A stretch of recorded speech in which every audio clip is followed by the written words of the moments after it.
Hello friends, welcome back to Anvesha channel. आज हम लोग पढ़ेंगे पुरानी हिंदी के महत्वपूर्ण प्रश्नों को देखेंगे। ठीक है, पहले हम लोग महत्वपूर्ण प्रश्नों को देखते हैं, उसके बाद फिर पुरानी हिंदी के बारे में थोड़ा डिटेल से भी कर लेंगे। ठीक है, चलिए अब हम लोग पुरानी हिंदी के महत्वपूर्ण प्रश्नों को देखते हैं। सबसे पहले नंबर 1, पुरानी हिंदी का समय। ठीक है, पुरानी हिंदी का समय कब से कब तक माना जाता है? 1100 ईस्वी से लेकर 1300 ईस्वी तक। ठीक है, नंबर 2 में देखिए पुरानी हिंदी से अभिप्राय। ठीक है, पुरानी हिंदी से क्या अभिप्राय है कि अभ्रंश अवहट के बाद की भाषा। ठीक है, मतलब सबसे पहले संस्कृत आया। ठीक है, उसके बाद फिर पाली आया, फिर प्राकृत आया, फिर अभ्रंश आया। ठीक है, अभ्रंश के बाद अवहट हुआ। ठीक है, फिर अवहट के बाद जो भाषा जो आया वो पुरानी हिंदी आई। ठीक है, तो इसीलिए यहाँ पे बताया जा रहा है कि अभ्रंश अवहट के बाद की भाषा पुरानी हिंदी आई। ठीक है, नंबर 3 देखिए पुरानी हिंदी का नामकरण। पुरानी हिंदी का नामकरण किसने किया? चंद्रधर शर्मा गुलेरी ने। ठीक है, मतलब अनेक विद्वानों ने किया, लेकिन चंद्रधर शर्मा ने जो मतलब पुरानी हिंदी नामकरण दिया उसी को मतलब सर्वमान्य माना गया। ठीक है, आगे देखिए पुरानी हिंदी को किस नाम से जाना जाता है? तो प्रवृत्ति अपभ्रंश। ठीक है, आगे देखिए शुल्क जी ने पुरानी हिंदी को क्या कहा है? ठीक है, ये काफी इंपॉर्टेंट है। शुल्क जी ने पुरानी हिंदी को प्राकृतभाष हिंदी कहा है। ठीक है, नेक्स्ट देखिए गुलेरी जी ने किसको पुरानी हिंदी का पहला कवि माना है? ठीक है, तो गुलेरी जी ने राजा भुंज, ठीक है, राजा मुंज को पुरानी हिंदी का पहला कवि माना है। ठीक है, काफी इंपॉर्टेंट क्वेश्चन है ये। ठीक है, नेक्स्ट देखिए पुरानी हिंदी किसको शोधक परक आलेख है? तो आचार्य चंद्रधर शर्मा गुलेरी जी का।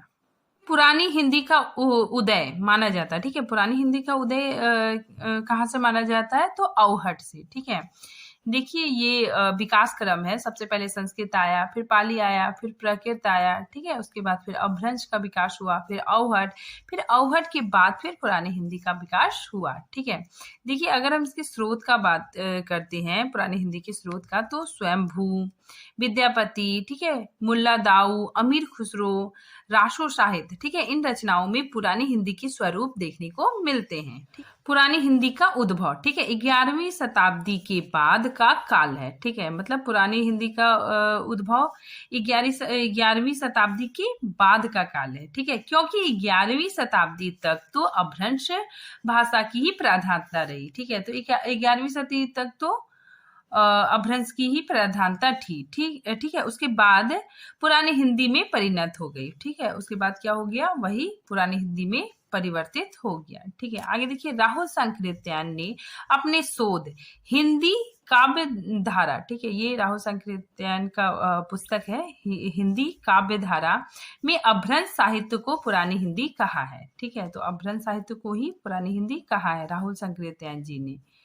नेक्स्ट देखिए पुरानी हिंदी की चर्चा सर्वप्रथम किसने की? चंद्रधर शर्मा गुलेरी जी ने। ठीक है, अब देखिए राहुल जी के अनुसार, मतलब राहुल सांकृत्यायन जी के अनुसार अपभ्रंश एवं पुरानी हिंदी में केवल शब्दावली का अंतर है। ठीक है, मतलब ये मानते हैं कि अपभ्रंश और पुरानी हिंदी में केवल शब्दावली का अंतर है। ठीक है, अपभ्रंश में तद्भव शब्दों का प्रयोग मतलब हुए और हिंदी में तत्सम शब्दों में। ठीक है, तो राहुल सांकृत्यायन जी मानते हैं कि इसमें क्या शब्दावली का ही सिर्फ अंतर है। ठीक है, अपभ्रंश में तद्भव शब्द पाए जाते हैं और पुरानी हिंदी में तत्सम शब्दों का। ठीक है, आगे देखिए अपभ्रंश से ही पुरानी हिंदी डिंगल, पिंगल, ब्रज और राजस्थानी आदि भाषाओं का विकास हुआ है। नेक्स्ट देखिए अपभ्रंश के ही उत्तरकालीन, ठीक है, उत्तरकालीन या प्रवर्ती रूप को अवहट नाम दिया गया है। ठीक है, तो अपभ्रंश के उत्तरकालीन या प्रवर्ती रूप को अवहट नाम दिया गया है। ठीक है, देखिए इसे अपभ्रंश और पुरानी हिंदी के बीच की कड़ी माना जाता है। ठीक है, देखिए इसको हम लोग डायग्राम से समझेंगे कि अपभ्रंश और, ठीक है, अपभ्रंश और पुरानी हिंदी, ठीक है, अपभ्रंश और पुरानी हिंदी के बीच की कड़ी अवहट को माना जाता है। ठीक है, देखिए यहाँ पे अपभ्रंश और पुरानी हिंदी के बीच की कड़ी कौन है? अवहट है। ठीक है, तो इसी चीज को यहाँ पे लिखा गया है कि अवहट क्या है, अपभ्रंश और पुरानी हिंदी के बीच की कड़ी है। ठीक है, और पुरानी हिंदी को, ठीक है, पुरानी हिंदी को अपभ्रंश तथा आधुनिक आर्य भाषाओं के बीच की कड़ी मानी गई है। ठीक है, जैसे यहाँ पे देखिए, यहाँ पे अपभ्रंश और आधुनिक हिंदी, ठीक है, इन दोनों के बीच की कड़ी कौन है, पुरानी हिंदी। ठीक है, तो इसीलिए यहाँ पे मैंने लिखा है कि अपभ्रंश और आधुनिक आर्य भाषा के बीच की कड़ी पुरानी हिंदी है। ठीक है, तो इसी चीज को यहाँ पे लिखा गया है कि पुरानी हिंदी। ठीक है, ये बीच में क्या आ गया, पुरानी हिंदी।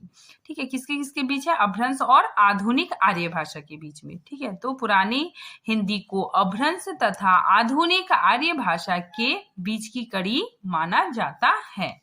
आगे देखिए, पुरानी हिंदी की स्थिति अपभ्रंश, अवहट और मध्यकालीन हिंदी के बीच की है। ठीक है, नेक्स्ट देखिए, पुरानी हिंदी के अंतर्गत क्या क्या आता है, आदिकालीन रासो काव्य, ठीक है, राष्ट्र काव्य, प्रवर्ती सिद्ध काव्य, ठीक है, नाथ काव्य, मुल्ला दाऊ का छंदायन। ठीक है, ये सब पुरानी हिंदी के अंतर्गत आते हैं। पुरानी हिंदी की ध्वनि व्यवस्था किसके निकटस्थ है, मतलब किसके नजदीक है, तो अपभ्रंश एवं अवहट। ठीक है, नेक्स्ट देखिए, पुरानी हिंदी अवहट की तुलना में और अधिक वियोगात्मक हो गई है। ठीक है, ये सब काफी इंपॉर्टेंट क्वेश्चंस है। नेक्स्ट देखिए, अपभ्रंश के विपरीत, ठीक है, अवहट में जिन दो ध्वनि, ठीक है, दो स्वर, ठीक है, तो अवहट में दो स्वर पाए जाते हैं, ए और औ।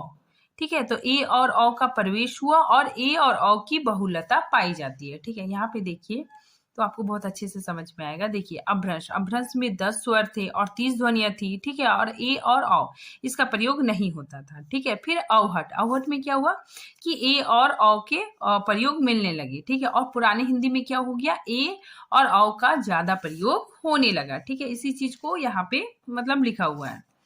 ठीक है, नेक्स्ट देखिए, व्यंजन में जो अंगा, इया, ठीक है, और ना, ये तीनों शब्द, ठीक है, तीनों शब्द पुरानी हिंदी में देखने को मिलते हैं। ठीक है, नेक्स्ट देखिए, प्राकृत पैंगलम में पुरानी हिंदी का भरपूर उदाहरण देखने को मिलता है। ठीक है, नेक्स्ट देखिए, क्षतिपूरक दीर्घीकरण, ठीक है, क्षतिपूरक दीर्घीकरण तथा सरलीकरण की प्रवृत्ति और भी बलिष्ठ हुई। ठीक है, तो पुरानी हिंदी में क्या हुआ कि क्षतिपूर्ति दीर्घीकरण का और भी सरलीकरण, मतलब थोड़ा इजी हो गया। ठीक है, नेक्स्ट देखिए, ड और ढ, ये ड जो बिंदी वाली है, ठीक है, ड और ढ का प्रयोग भी स्पष्ट होने लगा। अब देखिए, विक्रमी संवत 7वीं से 11वीं शताब्दी तक अपभ्रंश की प्रधानता रही। ठीक है, और वह पुरानी हिंदी में परिणत हो गई। ठीक है, अब देखिए, पुरानी हिंदी की व्याकरणिक विशेषताएं, थोड़ा सा हम लोग व्याकरणिक विशेषताएं भी देख लेते हैं। ठीक है, क्योंकि इधर से क्वेश्चन आता है। ठीक है, चलिए देखिए, री का आ, ई, उ, ए, री, ठीक है, इस तरह प्रयोग होने लगा। ठीक है ना, तो इस तरह के प्रयोग में क्या होने लगी, बढ़ोतरी होने लगी। ठीक है, प्रवृत्ति बढ़ी।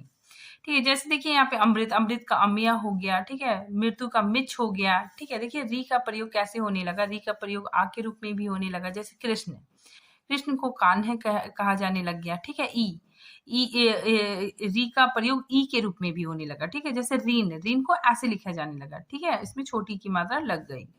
ठीक है, फिर देखिए ए का भी प्रयोग होने लगा। जैसे यहाँ पे गृह है तो गेह बन गया। ठीक है, ऋतु को मतलब ऋतु इस तरह लिखा जाने लगा। ठीक है, तो इस तरह के बदलाव देखने को मिलते हैं पुरानी हिंदी में। फिर देखिए, क्षतिपूर्ति दीर्घीकरण, इसमें क्या है कि शब्दों का स्वरूप धीरे धीरे बदलता चला गया। ठीक है, सबसे पहले पुत्र था। ठीक है, उसके बाद फिर पूत बना, फिर क्या बन गया, पूत बन गया। ठीक है, फिर देखिए छा, ये जो संजोगी छा है, इसमें भी परिवर्तन देखने को मिलता है। ठीक है, जैसे देखिए लक्ष्मण को लक्ष्मण, पूर्वी हिंदी में इसका प्रयोग लक्ष्मण के रूप में किया जाने लगा। ठीक है, लखन पश्चिमी हिंदी में प्रयोग किया जाने लग गया। ठीक है, फिर देखिए, संयुक्त सरलीकरण। ठीक है, फिर संयुक्त सरलीकरण भी हुआ। जैसे परदेश ऐसे लिखा जाने लगा, तो इसको और भी इजी करके परदेश लिखा जाने लगा। ठीक है, अब देखिए, पूर्वी क्षेत्र में ना का प्रयोग। ठीक है, तो पूर्वी क्षेत्र में ना का प्रयोग होने लगा, खाना मतलब होता था। ठीक है, और फिर पश्चिमी क्षेत्र में ये ना का प्रयोग होने लगा। ठीक है, खाना, ठीक है, इस तरह लिखा जाने लग गया। फिर इसमें लिंग, इसमें 2 ही लिंग थे। ठीक है, पुरानी हिंदी में स्त्रीलिंग और पुल्लिंग। ठीक है, वचन भी 2 ही देखे गए। एक वचन और बहुवचन। देखिए न, मह, लह आदि मूल व्यंजन के रूप में अभ्रंश काल में प्रयुक्त नहीं हुए। ठीक है, तो ये सारे वर्ण अभ्रंश में प्रयुक्त नहीं होते थे। ठीक है, पुरानी हिंदी ने उन्हें न, म, ल महाप्राण रूप में ग्रहण किया। ठीक है, तो पुरानी हिंदी ने क्या किया? न, म, ल महाप्राण के रूप में इसे ग्रहण किया। ठीक है, तो आज ये टॉपिक यहीं पे खत्म होता है। मिलते हैं नेक्स्ट टॉपिक के साथ, तब तक के लिए थैंक यू।